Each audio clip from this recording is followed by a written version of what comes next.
Normally, on Sunday mornings, I go to temples. Once, when I was in New York, I could not find any temple nearby, so I went to a church. In the church, during the Mass, they said that one should be very careful about idol worshippers, as idol worshippers are destined to be in hell. Now, I consider myself not to be an idol worshipper, as Ishvara is the one and only Supreme God for a Hindu. Supreme is described as that from which the entire universe of name and form has arisen, that in which the universe continues to exist, and that unto which alone the universe will ultimately merge and re-emerge again into a new universe. There is no question of any other God, as Ishvara is omnipotent, omnipresent, and needs no partner or assistant to discharge his duties. The Almighty in Sanskrit is known as Ishvara.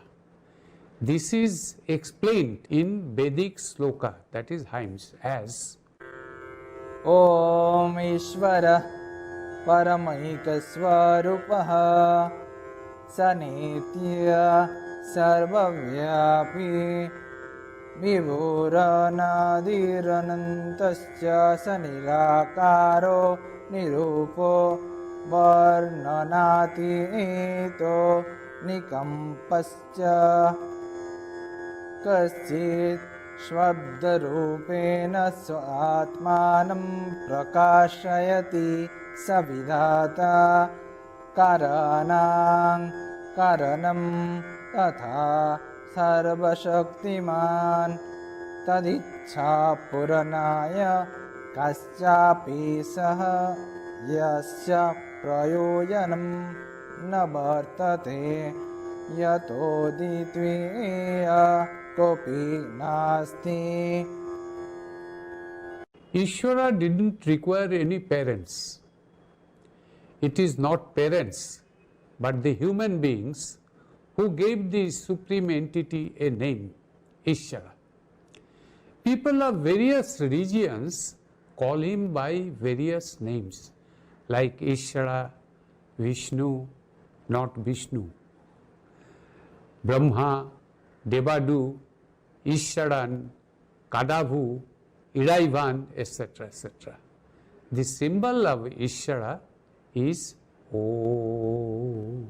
Veda explains Om Vande Sarvabhute Virajamanam Ishvaram Ekameva Ditiyam Pranamami Devarupena Tan Sarvan Ishvara Peritadutan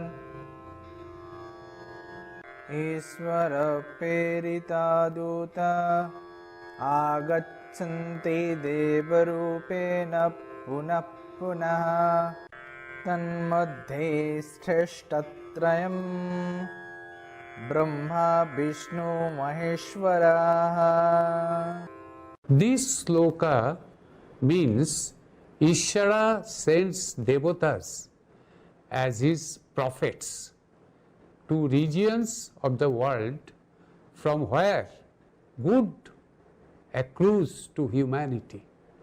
These prophets are treated by Hindus as the replica of Ishvara, and they call them devatas in some places. They are greatly loved and respected Hindu heroes and heroines. Hindus believe that after that lila, that is worldly life, as a mortal human beings, they go back to merge with Ishvara. Hindus believe that even if devatas are not physically present in this world, they can still guide and help.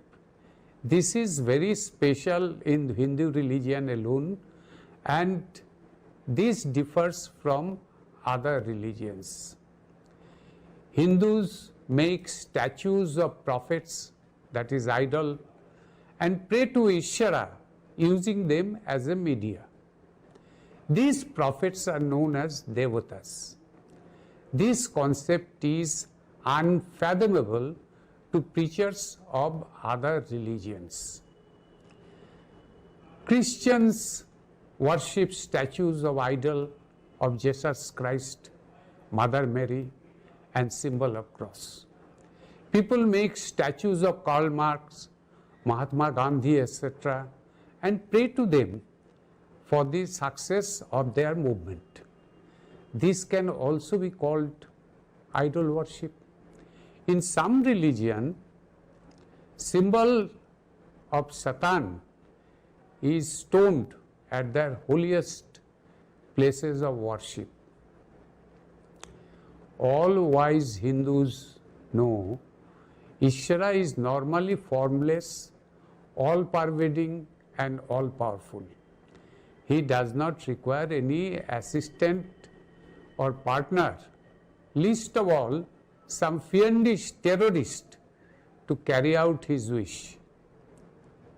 If he wants, he can do anything in a split second.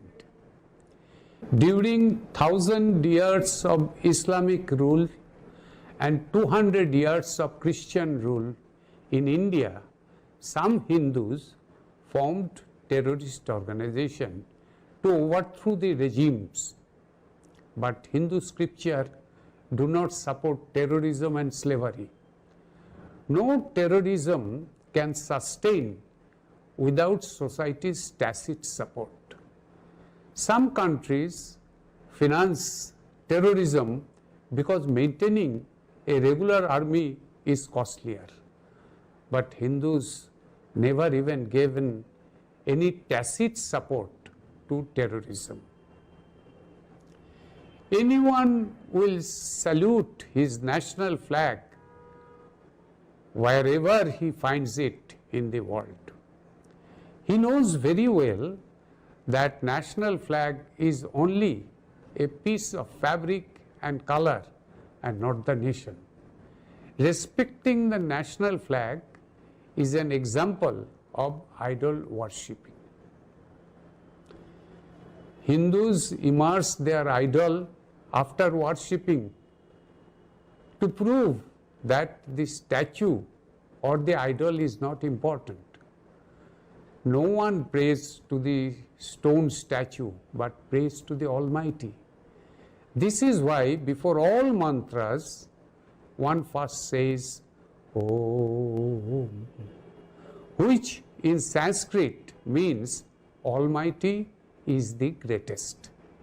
As per Vedic sloka, ॐ त्रिमस्तकानं ज्ञानम् एकशिरे अवस्थितं चतुर्बाहुतुल्यबलं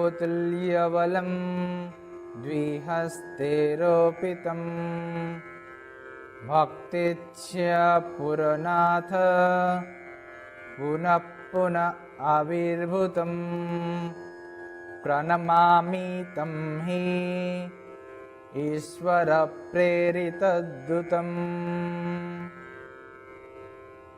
this sloka means, O Ishwar, you send prophets in human form time and again. These prophets are very wise, and in their one head they have the capabilities of 3 heads. 2 hands are powerful enough to work as if 4 hands are working. We all bow to these Ishvara sent prophets. Superhuman achievements in the use of weapons or in the field of knowledge are exaggerated by storytellers who created myth about the devatas. Overzealous artists and sculptors gave unnatural form to suit their metaphorical and wild imaginations. All devatas were human beings and none were above natural law. All devatas had one head and two hands. Hinduism is not a religion of power and politics. Religion heads do not have any political power. It is 20,000 years old civilization. Hinduism tolerated and assimilated all tribes and sections of the people from various parts of the world and had shown respect to their ways of life and their idols. As a result, many statues have come to be regarded as Hindu idols. However, all Hindus are united because all believe in the uniqueness of the all-pervading, all-powerful, supreme entity, the cause of all causes, Ishvara. Wealthy and politically powerful persons established temples and influenced general people to offer prayer. They used storytellers, sannyasis, muscle power, etc. to make their chosen idol popular. There were rivalries between kings to make their temple more popular. The people were then uneducated, illiterate, and ignorant with superstitions.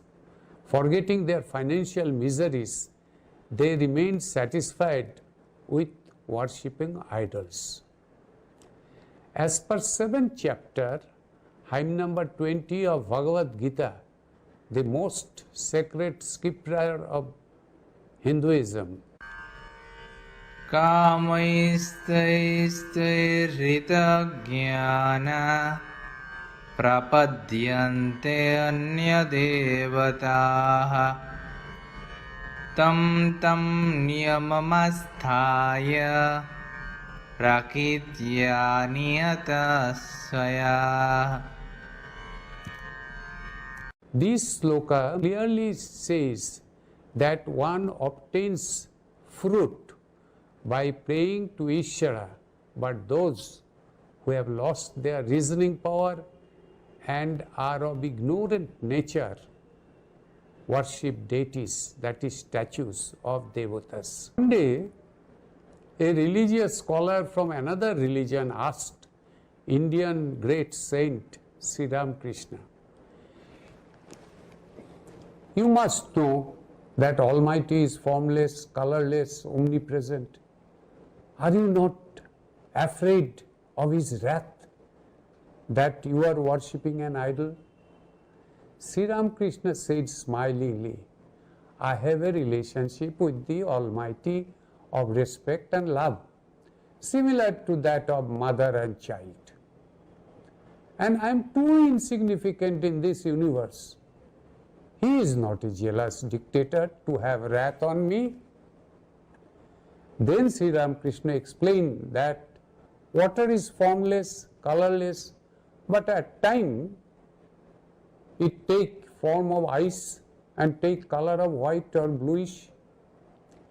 He said, "Who am I to restrict the wishes of Almighty to take a form?" Idol worshipping Hindus have never subjugated any country. Hindus of India had business and cultural relationship with Oman and other Middle Eastern countries for last 5,000 years. In Lebanon, there is a temple in Baalbek which is about 4,000 years old. Children in Lebanon schools study that Indian kings, with the help of Indian laborer, elephants, sculptors, yogis, constructed this temple. At the top of the temple, inside the roof, there is a big lotus. Lotus is a typical Hindu symbol.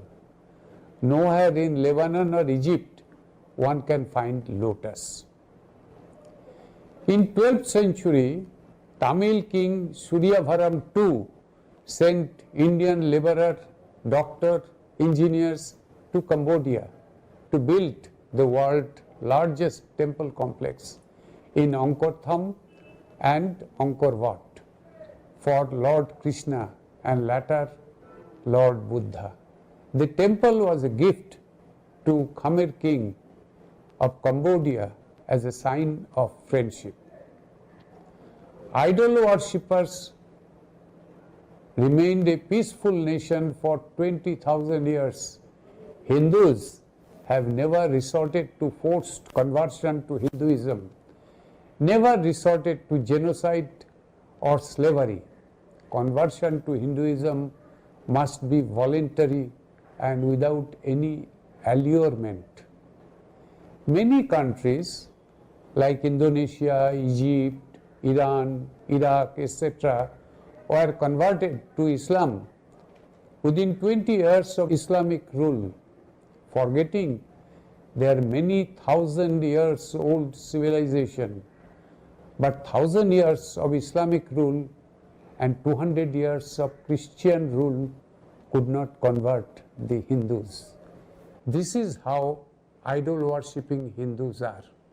Idol worshippers are taught to live with hope and not despair. Thank you.